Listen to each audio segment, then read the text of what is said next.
हम 6th-7th में वाक्यों को जोड़ना देख रहे हैं। जैसे कहते हैं आपको कि आइदर और से वाक्य जोड़िए, या तो या, आइदर और से वाक्यों को जोड़ना, वाक्य जोड़ना। आइदर और सकारात्मकता बताता है, पॉजिटिविटी। इनको दो वाक्य होंगे, उनको जोड़ने का काम करेगा आइदर और। कैसे? जैसे she can read English, she can read French.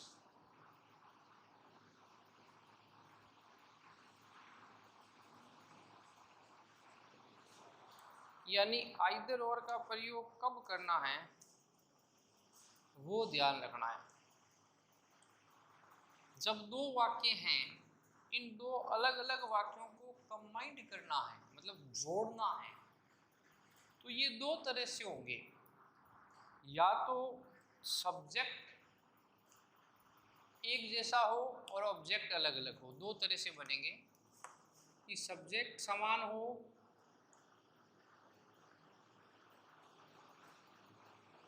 हो तो ऑब्जेक्ट जो है ना अलग होगा, इसके साथ आइदर और लगाना। ठीक है? अगर सब्जेक्ट अलग अलग हो तो ऑब्जेक्ट एक जैसा होगा, ऑब्जेक्ट समान होगा, तो फिर इसके साथ आइदर और लगाना है। दो जो अलग अलग सब्जेक्ट हैं, इसके साथ आइदर और का प्रयोग करना है, और कुछ नहीं है, एकदम सरल है। दो चीज़ें बताई, सब्जेक्ट अगर समान हो तो ऑब्जेक्ट में आइदर और का प्रयोग करना है, और ऑब्जेक्ट अगर समान हो तो सब्जेक्ट में आइदर और का प्रयोग करना है, और कुछ अलग चीज़ नहीं है। अब समान कैसे है ये बता देता हूँ आपको। जैसे ये एक वाक्य लिखा है, शी कैन रीड इंग्लिश, एक वाक्य फुल स्टॉप लगा हुआ है। ठीक है? इसमें सब्जेक्ट क्या है? शी है। इस वाक्य में शी कैन रीड फ्रेंच, आज का सब्जेक्ट भी क्या आ रहा है? शी आ रहा है ना? शी सब्जेक्ट समान हो गया। सब्जेक्ट समान हो गया तो इसके साथ मॉडल लगा है और वर्ब लगी है, वो भी समान है। देखो गौर कर लो, यहाँ तक वाक्य एक जैसा है ना? एक जैसा है। अलग क्या है? इसमें ऑब्जेक्ट आ रहा है इंग्लिश, इसमें ऑब्जेक्ट आ रहा है फ्रेंच। अलग अलग है। अलग अलग है या नहीं है? अलग अलग है। इसकी स्थान पर अपने को आइदर और लगाना है। पहली बात, सब्जेक्ट जो एक जैसा है वर्ब तक, उसको एक बार लिख देना है। जैसे शी कैन रीड, यहाँ तक इसको एक बार लिख दिया। अब जो पहला ऑब्जेक्ट है उससे पहले आइदर लगा दो, आइदर इंग्लिश। फिर दूसरे ऑब्जेक्ट से पहले और लगा दो फ्रेंच। तो ये हो गया आइदर और का प्रयोग। देखो यहाँ आइदर लगा दिया, यहाँ पर क्या लगा दिया? और लगा दिया। तो दोनों ऑब्जेक्ट से पहले आइदर और का प्रयोग इस तरह करना है, शी कैन रीड इंग्लिश और फ्रेंच, आइदर इंग्लिश और French.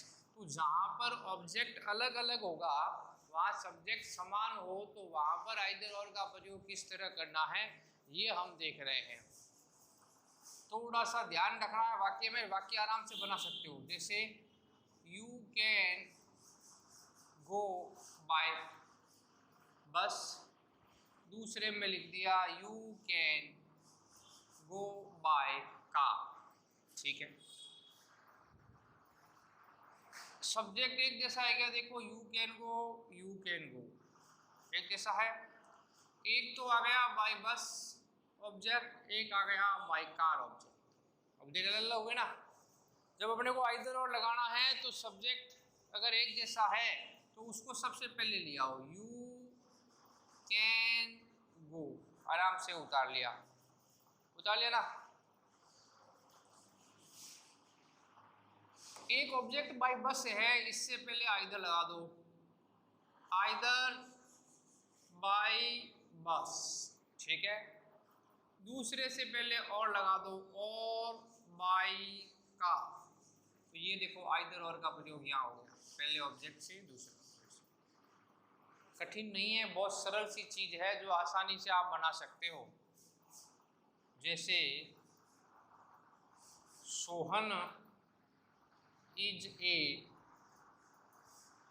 Student, Mohan is a student. अब इसमें गौर करना, समझ में आ जाएगा। इसमें सब्जेक्ट है सोहन, इसमें सब्जेक्ट है मोहन, पीछे इसमें इज ए स्टूडेंट आ रहा है, इसमें भी इज ए स्टूडेंट आ रहा है। देखो ये रहा। अब इससे ये अंतर क्या है, इसमें ऑब्जेक्ट अलग अलग था, और इसमें ये सोहन और मोहन सब्जेक्ट अलग अलग है। देखो गौर करना, अलग अलग है ना।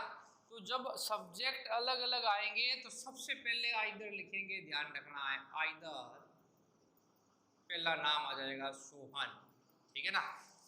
इसमें पीछे की तरफ आएगा क्योंकि ऑब्जेक्ट अलग अलग है, इसमें सब्जेक्ट अलग अलग है। आइदर सोहन, फिर लगा देंगे और मोहन, ठीक है। आइदर सोहन और मोहन इज ए स्टूडेंट, दोनों ही क्या है, विद्यार्थी है। तो दोनों वाक्यों को हमने जोड़ दिया आइदर और लगाकर, कि जब आइदर सब्जेक्ट एक अलग अलग हो तो सबसे पहले आइदर और आएगा, और ऑब्जेक्ट अलग अलग हो तो पीछे ऑब्जेक्ट की तरफ आइदर और आएगा।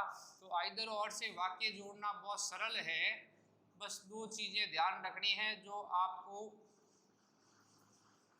ऑब्जेक्ट और सब्जेक्ट में अंतर को बताती है, कि दोनों में सब्जेक्ट अलग अलग है।